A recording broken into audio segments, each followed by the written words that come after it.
अनुपम जी, जो श्रीलंका में हुआ, बांग्लादेश में हुआ, नेपाल में हुआ, क्या वही भारत में होने वाला है? जिस तरीके से पुलिस पर, आर्मी पर लाठीचार्ज की जा रही है, बैरिकेडों को तोड़ दिया गया है, संसद को घेर लिया गया है, मीडिया को पीटा जा रहा है, छात्र आंदोलन के नाम पर देश विरोधी बातें चल रही हैं, हिंदुओं को गाली दी जा रही है, सनातन का मजाक उड़ाया जा रहा है। आज तो हाल ये हो गए कि जंतर मंतर से लेकर संसद तक भारी बवाल हो गया है। ऐसे आंदोलनकारियों का समर्थन करने के लिए हमारे देश की राजनीतिक पार्टियों के गिद्ध भी एक हो गए हैं। अरविंद केजरीवाल से लेकर अखिलेश यादव की पत्नी डिंपल यादव, इकरा हसन, चंद्रशेखर रावत, तमाम ऐसे नेता हैं जो इस समय कांग्रेस जनता पार्टी के आंदोलन को सपोर्ट कर रहे हैं, समर्थन कर रहे हैं। लेकिन आंदोलन में शामिल कुछ छात्र कह रहे हैं कि नेपाल बना देंगे, बांग्लादेश बना देंगे, संसद को उखाड़ फेंकेंगे। क्या अनुपम जी, जिस तरीके से आंदोलन जिस रास्ते पर जा रहा है, क्या इसके पीछे कोई देश विरोधी ताकत है? क्या जो नेपाल में हुआ, बांग्लादेश में हुआ, ऐसी साजिश कोई भारत के साथ रची जा रही है? ये कौन लोग हैं अनुपम जी जो देश में आग लगाना चाहते हैं, जो पुलिस पर पत्थर चला रहे हैं, जो संसद को घेर रहे हैं, जो छात्र आंदोलन के नाम पर राजनीति कर रहे हैं, देश का माहौल खराब करना चाहते हैं? क्या ऐसे लोगों का अनुपम जी योगी स्टाइल में हिसाब किताब होना जरूरी नहीं है, जो छात्रों के आंदोलन के नाम पर देश में एक नया बवाल खड़ा कर दिया है? संदीप, बहुत गलत हुआ। कल जो भी हुआ बहुत गलत हुआ, चाहे वो छात्रों पर लाठीचार्ज हो या फिर पुलिस वालों को पीटने की घटना हो। दोनों घटनाओं को अगर आप देखेंगे तो ये गलत है। छात्रों की मांग के साथ पूरा देश खड़ा है, सरकार भी खड़ी थी। आपने देखा जो सबसे बड़ा इशू था वो नीट परीक्षा क्वेश्चन पेपर लीक का था। सरकार ने उसको सुधारा और परीक्षा सेंटर्स पर क्वेश्चन पेपर सेफली पहुंचाए जाए, इसकी व्यवस्था करने के लिए अब एयरफोर्स को उतारा गया। पूरी दुनिया के इतिहास में ये पहली ऐसी घटना होगी। और एयरफोर्स को उतारने का मतलब क्या था कि सरकार ये एश्योरेंस देना चाहती थी कि भाई क्वेश्चन पेपर लीक की घटना से वो भी बहुत आहत है, और जो सबसे बेस्ट चॉइस हो सकता था, सबसे बेस्ट ऑप्शन वो जो हो सकता था, सरकार ने उसे आजमाया है। लेकिन इसके बाद भी भरोसा नहीं हुआ। चलिए, जो छात्र प्रोटेस्ट करने पहुँचे उनको उनकी बात रखने का पूरा अधिकार दिया गया। ये प्रोटेस्ट करीब करीब 1 महीने से चल रहा है। क्या इन 1 महीनों में सरकार ने या पुलिस ने, दिल्ली पुलिस ने कभी ऐसी कोशिश की कि वहाँ से जंतर मंतर से इन लोगों को हटा दिया जाए? नहीं हटाया गया। दिल्ली पुलिस के लोग, मैं खुद था, दिल्ली पुलिस के लोग बाकायदा जो प्रोटेस्ट में, मतलब जो धरना स्थल पर जाना चाहते थे, उन लोगों को एक सेफ्टी चेक के बाद जाने दे रही थी। किसी को नहीं रोका गया। अगर रोका जाता तो ये जो हज़ारों की भीड़ आई थी, क्या वो भीड़ पहुंच पाती संदीप? नहीं पहुंच पाती। वो भीड़ इसलिए वहां पहुंच पाई क्योंकि पुलिस ने इसे एक लोकतांत्रिक अधिकार मानते हुए वहां जाने दिया।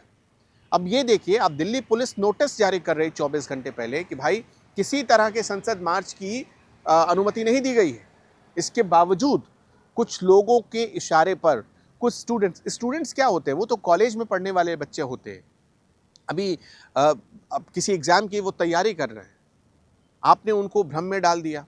स्टूडेंट्स को कह रहे हैं भाई, स्टूडेंट्स को आधार बनाकर आप बताइए, जो लोग धरना पर बैठे हुए थे उनमें से कितने ऐसे चेहरे थे जिन्होंने लाठी खाई, या जिनके लिए ये छात्र वहाँ पहुँचे थे? सोनम वांगचुक अस्पताल में भर्ती हैं, वो वहाँ से चिट्ठी जारी करते हैं पहले कि भाई सरकार का कोई नुमाइंदा मिलने आ जाए, हम अनशन ख़त्म कर देंगे। उनकी वाइफ आकर पब्लिकली कहती हैं। फिर उसके बाद 24 घंटे बाद जब उनको लग जाता है कि भाई माहौल बन चुका है, हिंसक माहौल हो गया है, आधी रात फिर चिट्ठी जारी कर देते हैं कि अभी हमने अनशन खत्म नहीं किया है। आप सोनम वांगचुक को छोड़िए, वो अस्पताल में है, सोनम वांगचुक को आप एक पल के लिए किनारे कर दीजिए। अभिजीत दिपके, क्या अभिजीत दिपके को कल किसी भी तस्वीर में लाठी खाते हुए किसी ने देखा है? किसी ने नहीं देखा। विजेता दहिया को क्या किसी ने कल लाठी खाते हुए देखा? उनको धरना स्थल पर कुछ लोग ये भी कह रहे हैं कि भाई वो तो आदमी धरना स्थल तक नहीं पहुंचा। भूमि सुधार निगम, ऊसर जमीन से खेती तक का सफर। क्या कभी बेकार पड़ी ऊसर जमीन किसानों की आय का बड़ा स्रोत बन सकती है? योगी आदित्यनाथ सरकार का कहना है कि उत्तर प्रदेश भूमि सुधार निगम इसी दिशा में काम कर रहा है। जिस प्रदेश में लाखों हेक्टेयर ऊसर और बंजर भूमि वर्षों तक अनुपयोगी पड़ी रहती थी, अब उसे वैज्ञानिक तरीकों से खेती योग्य बनाया जा रहा है।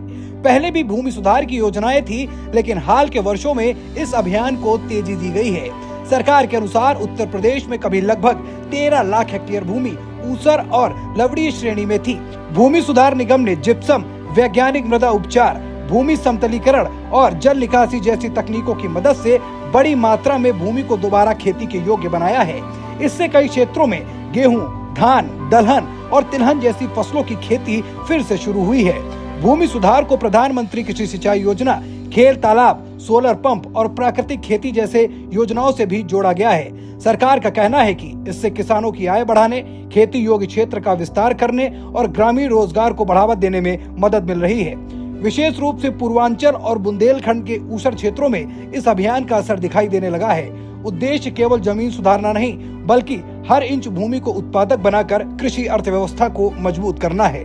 इसके साथ ही भूमि सुधार वाले क्षेत्रों में सिंचाई सुविधाओं का विस्तार, मिट्टी की नियमित जांच और किसानों को आधुनिक कृषि तकनीकों का प्रशिक्षण भी दिया जा रहा है। सरकार का कहना है कि इन प्रयासों से पहले अनुपयोगी माने जाने वाली जमीन अब उत्पादन का माध्यम बन रही है और किसानों को अधिक उपज के साथ अतिरिक्त आय अर्जित करने का अवसर मिल रहा है।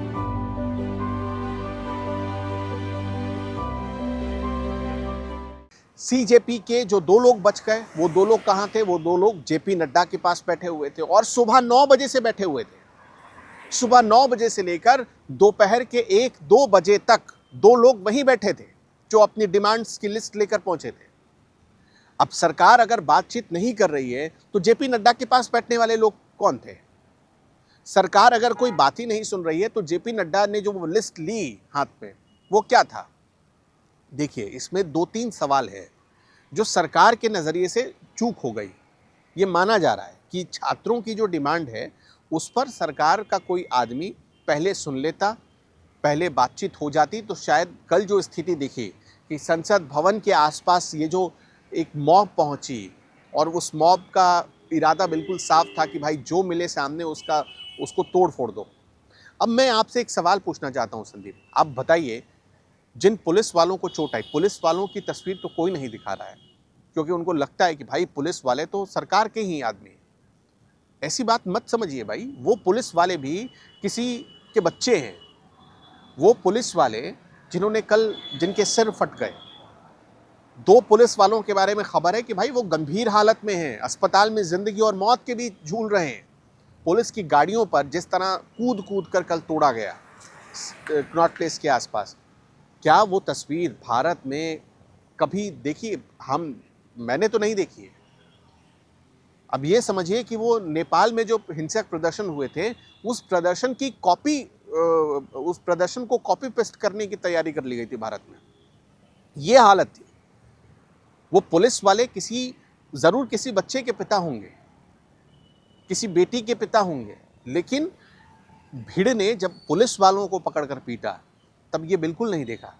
एक तस्वीर बड़ा वायरल हुई उस प्रदर्शन के बीच से। एक आदमी आगे बढ़ रहा था, अब चूंकि पुलिस ने रोका, जब आपको परमिशन नहीं है तो पुलिस तो रोकेगी ही ना। पुलिस ने रोका, एक पुलिस वाला लाठी मारता है, फिर दूसरा पुलिस वाला उसको रोकने की कोशिश करता है और उसमें लाठी मारता है। वो इंसान झल्ला जाता है, वो वहीं खड़ा हो जाता है। फिर आप देखिए कि वहाँ महिला पुलिसकर्मी आती है, उसे समझाकर हाथ जोड़कर पीछे कर रही है। मतलब पुलिस ने अपने लेवल पर कितना पेशेंस दिखाया, 1 महीने से दिखा रही है। पुलिस की ड्यूटी है कि वो लॉ एंड ऑर्डर को मेंटेन करे, वो ये तय करे कि भाई कोई भी अराजकता ना फैले। लेकिन उस पुलिस के साथ आपकी झड़प हो रही है, जो सीधा सीधा क्या इशारा करता है?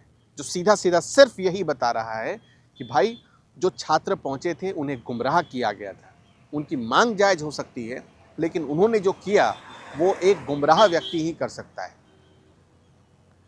अब कुल मिलाकर जो अभी तक जानकारी आई है उसमें आपने देखा कि कल आम आदमी पार्टी, कांग्रेस, कुछ लेफ्ट की पार्टियां, सबने अपने अपने तरीके से उसका वर्णन किया। मतलब सबने अपने अपने तरीके से प्रचारित किया। कौन नहीं था, कौन वहाँ उस जले हुए आग पर हाथ सेकने नहीं पहुंचा? इन पार्टियों ने, आप एक अंदाज़ा लगा कर देखिए, राजस्थान में जब कांग्रेस की सरकार थी कितने क्वेश्चन पेपर लीक की घटनाएं हुई, लेकिन क्या वहाँ ऐसा हिंसक प्रदर्शन हुआ? कभी नहीं हुआ। क्वेश्चन पेपर लीक में तो एक समय राजस्थान अव्वल नंबर पर पहुंच गया था ना, लेकिन वहाँ इस तरह का हिंसक प्रदर्शन नहीं हुआ। नीट परीक्षा को लेकर जो सरकार ने परीक्षा कैंसिल की, परीक्षा फिर से हुई, आप देखिए कि टॉपर्स जो हुए उनसे धर्मेंद्र प्रधान ने मुलाकात की। मंत्री का इस्तीफा होना चाहिए या नहीं होना चाहिए, ये सड़क से तय नहीं हो सकता है। मंत्री एक रिस्पॉन्सिबल होता है पब्लिक के लिए, लेकिन इसका मतलब ये नहीं है कि आप कभी भी किसी का इस्तीफा मांग देंगे।